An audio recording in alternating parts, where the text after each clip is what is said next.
ଯାଜପୁର ଜିଲ୍ଲା ଦାନଗଦି ବ୍ଲକ ଅନ୍ତର୍ଗତ ଟମକା ଛକର ବିପର୍ଯ୍ୟସ୍ତ ରାସ୍ତାର ମରାମତି ହୋଇଛି। ଏହି ବିପର୍ଯ୍ୟସ୍ତ ରାସ୍ତା ସମ୍ବନ୍ଧରେ ଆମେ ଜୁଲାଇ ମାସ 25 ତାରିଖରେ ମଝି ଛକରେ ମୃତ୍ୟୁର ଫାଶ ଶୀର୍ଷକ ଖବର ପ୍ରସାରଣ କରିବା ସହ ମନ୍ତ୍ରୀ ପ୍ରଦୀପ ବଳସାମନ୍ତଙ୍କ ସହ ପ୍ରଶାସନର ଦୃଷ୍ଟି ଆକର୍ଷଣ କରିଥିଲୁ। ଗତ 2 ଦିନ ତଳେ ମନ୍ତ୍ରୀ ଶ୍ରୀ ବଳସାମନ୍ତ ଚାୟ ପେ ଚର୍ଚ୍ଚା କାର୍ଯ୍ୟକ୍ରମରେ ଯୋଗ ଦେବାକୁ ଟମକା ଛକ ଆସିଥିବା ବେଳେ ଏହି ଶୋଚନୀୟ ରାସ୍ତା ବିଷୟରେ ଅବଗତ ହୋଇଥିଲେ।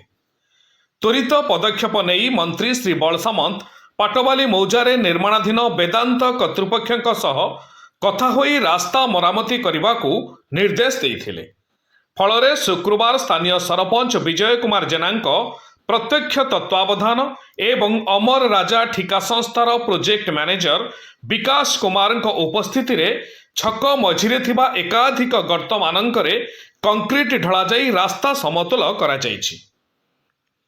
ଏହି ଅବସରରେ ସ୍ଥାନୀୟ ଅଞ୍ଚଳର ସ୍ୱେଚ୍ଛାସେବୀ ପ୍ରେମାନନ୍ଦ ମହାନ୍ତ, ସତ୍ୟବ୍ରତ ସାହୁ, ସୁବାସ ମହାକୁଡ଼, ଦୀପକ ମହାନ୍ତ, ରଞ୍ଜିତ ବାରିକ, ନିରଞ୍ଜନ ଦାସ, ବିଜୟ ଦେହୁରୀ ପ୍ରମୁଖ ଉପସ୍ଥିତ ରହି ମରାମତି କାର୍ଯ୍ୟରେ ସହଯୋଗ ପ୍ରଦାନ କରିଥିଲେ।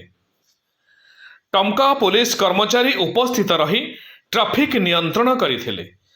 ତେବେ ମହାଗିର ନ୍ୟୁଜର ଉଦ୍ୟମ ଓ ମନ୍ତ୍ରୀଙ୍କ ତ୍ୱରିତ ନିର୍ଦ୍ଦେଶରେ ଖାଲଖମା ରାସ୍ତା ସମତଳ ହୋଇଥିବା ବେଳେ ଏନେଇ ସ୍ଥାନୀୟ ବାସିନ୍ଦା, ଟମକା ବଣିକ ସଂଘ ଓ ବୁଦ୍ଧିଜୀବୀ ପ୍ରମୁଖ ସାଧୁବାଦ ପ୍ରଦାନ କରିଛନ୍ତି। Bureau report, Mahagir news.